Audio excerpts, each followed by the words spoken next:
Thanks for checking out the Brad and John Show podcast. This segment of the show is brought to you by John Combest's book, Stalking, Harassment, Internet Trolling, A Guide to Recovering and Rebuilding After Online Attacks. It's a great reference if you've ever been the unfortunate target of a social media attack. It's available on Amazon. Just search John Combest. That's C-O-M-B-E-S-T, John Combest, and the book will show up in your search results. Now it's time for another segment of the Brad and John Show. Can you handle it? Hey, it's me, Egbert. E-G-G-B-U-R-T. Check out my website at egbert.com. Now it's back to those two dudes who told me they would bring in big ratings. They better are their history. Here are Brad and John. John, did you make it through the weekend? I did, and most importantly, it was a beautiful, beautiful transgender Day of Visibility weekend, Brad. Let's not start off with that. I could see them. You know, the problem with a lot of transgenders is they're invisible. They're kind of like a Tupac hologram at a concert. John, but I could see them. I mean, you know, I live in a nice area. So I don't see any here. But yeah, happy Transgender Visibility Week, Brad. And you know what? Transgender issues are so important, and Easter is so non-important, in fact, that the St. Louis Post-Dispatch lead story on Easter was not about the Easter celebrations. No, that was slightly above the fold. But two of our stories that we're going to discuss momentarily, Brad, were above the fold and are way more important than the resurrection. Okay, we'll talk about that coming up. First off, I wanted to just chime in and say today is April 1st, and what's sort of interesting about this is yesterday ended first quarter, and you and I have completed one quarter together. We've never done this before. Oh, Brad, that's right. What'd you get me for our first quarter together? Not a damn thing. Hey, because we started in November of last. You know the exact day. What's the exact day? 11/20. Just remember the second most consequential 11/20. Yeah. After KMOX. KMOX. Okay, we started on November 20th, so we started about halfway through, a little bit more than halfway through fourth quarter of 2023. Now we've completed one full quarter of 2024. We're on the way to a second quarter. Do you think we can make it a whole another quarter? Do you think we can make it till July 1st? Yeah, I think so, Brad. I think so. And I think the chances of you strangling me are getting minimal as the days go by. They minimize as the days go by. This is my therapy. Okay, we start off the show every morning with John Combest, who every single day for the past 22-plus years puts together his list. It's on the internet, johncombest.com, C-O-M-B-E-S-T, just like it sounds, combest.com. He puts dozens of things on there, but every morning we start up with the top three. We have a very important person who comes by to moderate the top three. Your name is? I'm Casey Kasem. And what do you do? We're on our way to the number one. And we start off with? In third place. A story we've talked about often, and a story we will talk about on Wednesday that we will talk about today on Monday, Brad. Above the fold in the St. Louis Post-Dispatch yesterday. A story by Monica Obradovic about the Francis Howell School District elections. Yes, a sleepy suburban district gets above the fold front page attention from the St. Louis Post-Dispatch. Now you're listening from other parts of the state and you say, John, here you go with the Howell stuff again. Who cares? It's St. Charles County. It's a bedroom vinyl siding community. Who cares? I'll tell you why it's important. Because this story, the reporter does a good job, political biases aside, does a good job laying out the blueprint by which parents in the Francis Howell School District have systematically, Brad, dismantled critical race theory, projects around DEI, which as we know stands for didn't earn it, and all the other race-based, transgenderism, etc. campaigns. The reporter goes through and highlights how this group called Francis Howell Families has done it. Now, in Scott Fawn's publication last year, the Missouri Times, I wrote a piece in August where I used Rockwood, the Rockwood School District in West St. Louis County, as a shining example of how to undermine some of these social justice warriors. Francis Howell is also building a really good blueprint here. I would suggest folks throughout the state check it out. The amazing thing, Brad, one detail, one factoid from this story that I think is interesting. They talked to the gentleman who's been kind of the organizer of this overall campaign, and he says that the group has between 12 and 15 members, Brad. 12 and 15 members, is that it?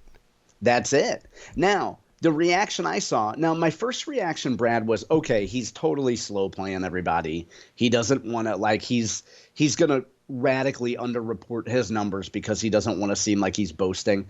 But then I thought about it and I thought, you know what? I could believe that this group really that has transformed elections in that school district really only has between 12 and 15 people that actually go at it every day.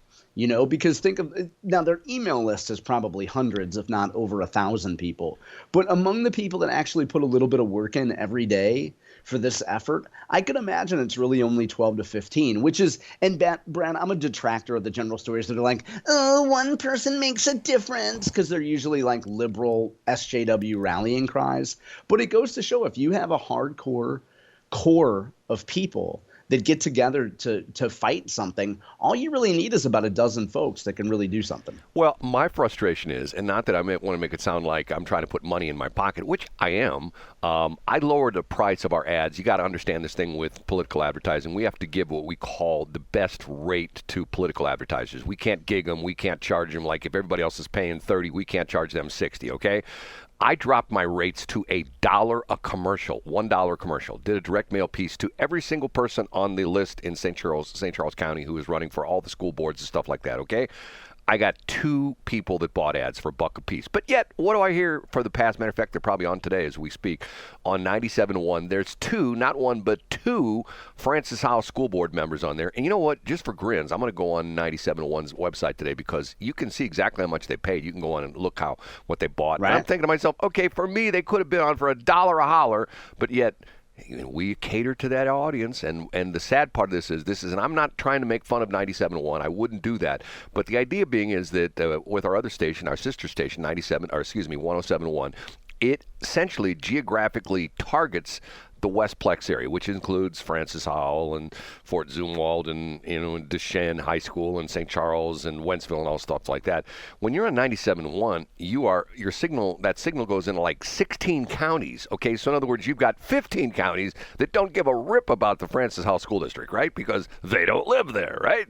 But yet, would they do it for $1? So no, and it's sort of frustrating to me. It's because, and part of it is, well, we got to be on the political talk station. Well, what are we doing here, John? I mean, what are we doing here? Is this political talk or what?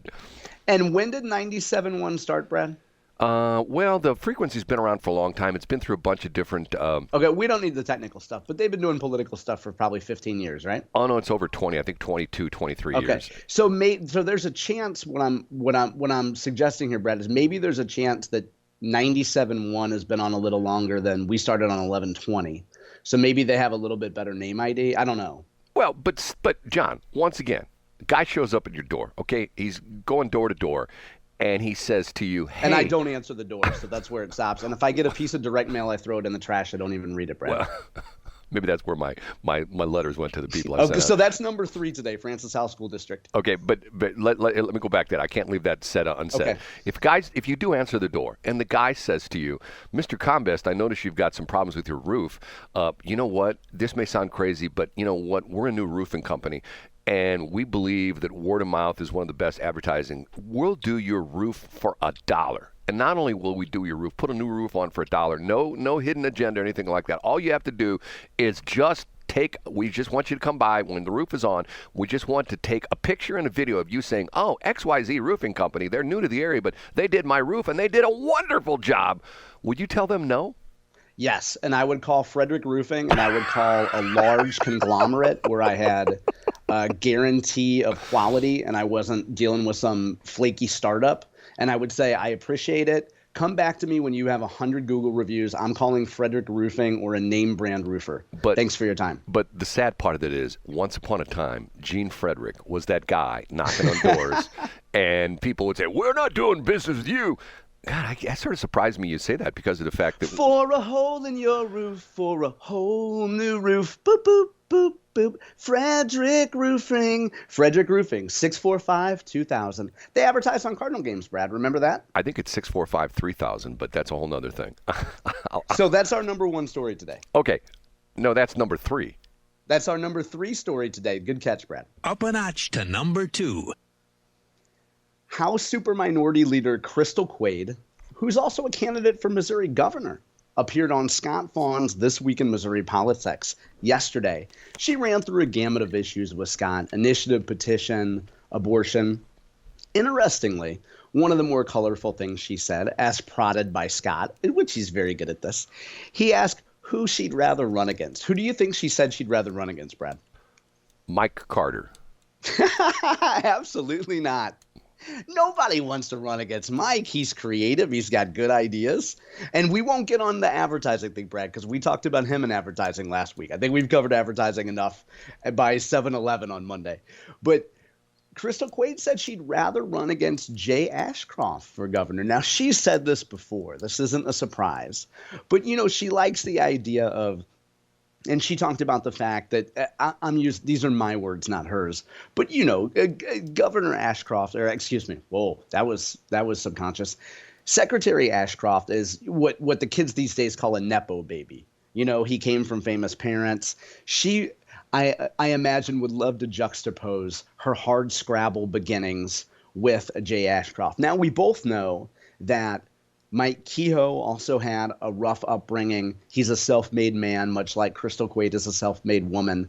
But I thought it was interesting, once again, that Crystal Quaid is talking about how she'd rather run against Jay. And I think she's telling the truth. I think Crystal Quaid seems like a trustworthy and truthful person. I think she'd really, really like to run against Jay. And for those of you who don't understand what we're talking about, essentially the three dudes, are there more than three? Do we have more than three? There's three main candidates. Okay. Yeah, well, there's four. There's a guy named Chris Wright who's also running, who's come to a lot of the forums and such. Right. The three candidates are the four candidates. They're up on the August ballot. Whoever is the winner of that race in August is the person that Crystal Quaid will ultimately face in November, correct?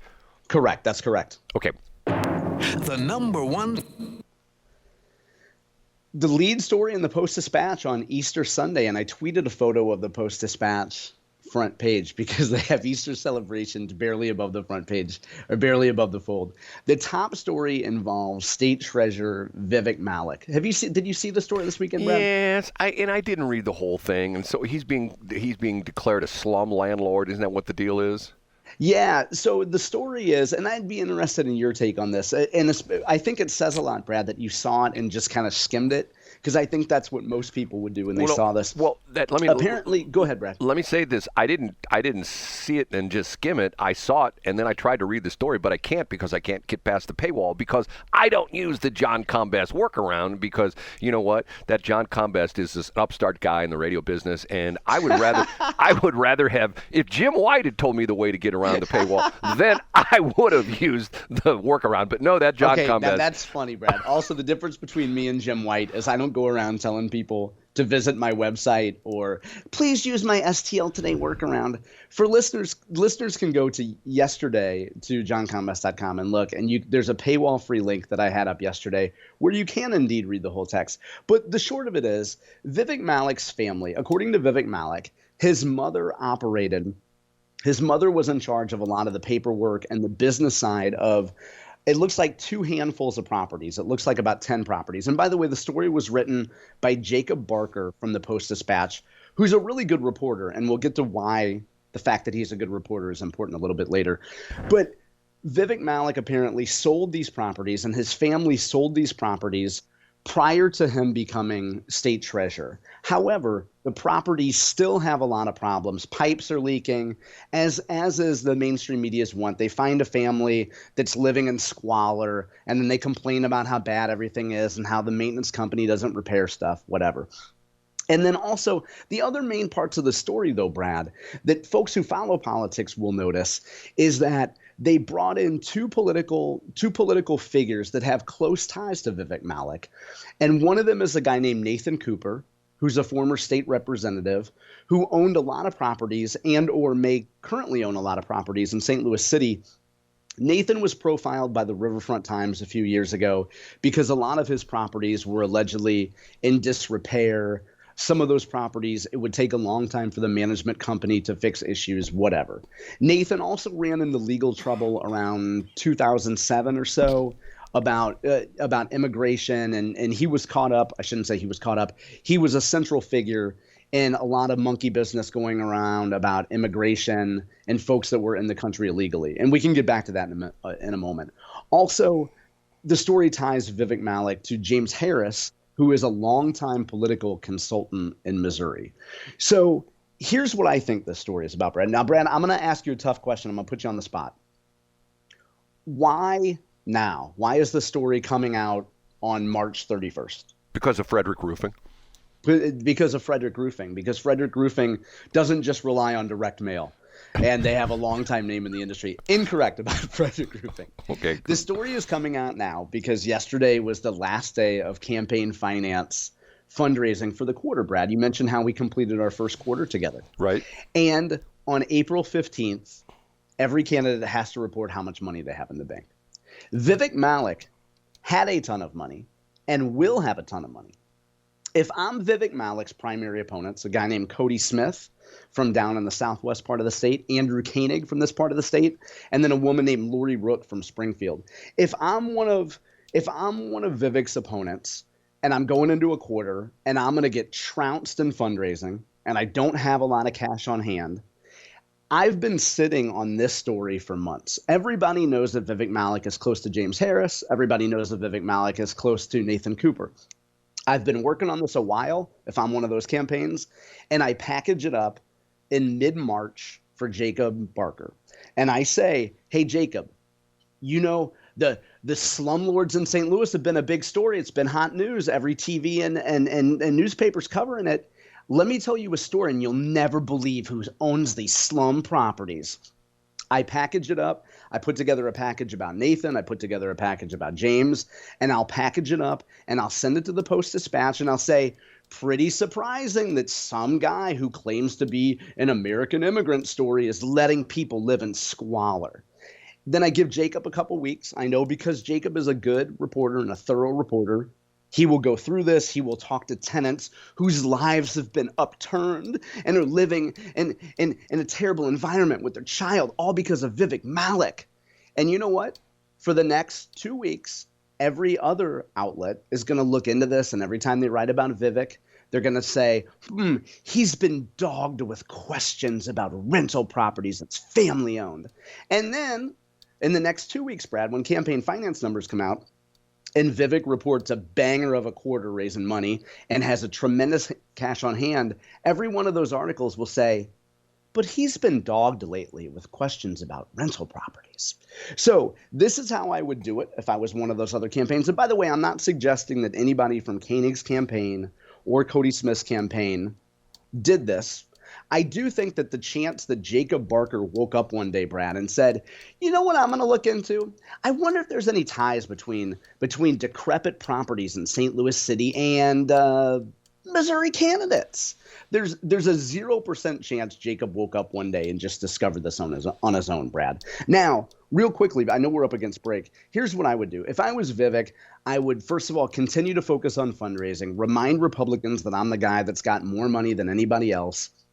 Vivek was about as transparent as he could be in this with being honest, about the fact that it was his family thing. He has no more time. He has no real ties to these properties anymore. If I was his opponent, I would put together a little, maybe a funny video trailer. I'd call him Slumlord Millionaire. I'd lean real heavily into the fact that, hey, this guy claims to be an American success story, but he's putting American families into slums. And I would, take advantage of it because politics is dirty and that's what people will do. So that's the number one story, Brad. And paradoxically, I don't think it's a big story at all. But I do think political opponents will make hay of it. Well, if I were Vivek, I would come out and I would say, look, I called Frederick Roofing, put a new roof on my homes, but they were too busy doing John Combest's roof. So you're dang right they were. That's why I couldn't get the roofs fixed on my rental properties. Okay. Well, I'm sorry.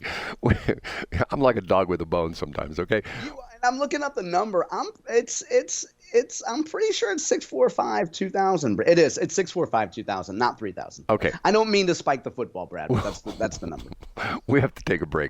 Thanks for checking out the Brad and John Show podcast. This segment of the show is brought to you by John Combest's book, Stalking, Harassment, Internet Trolling, A Guide to Recovering and Rebuilding After Online Attacks.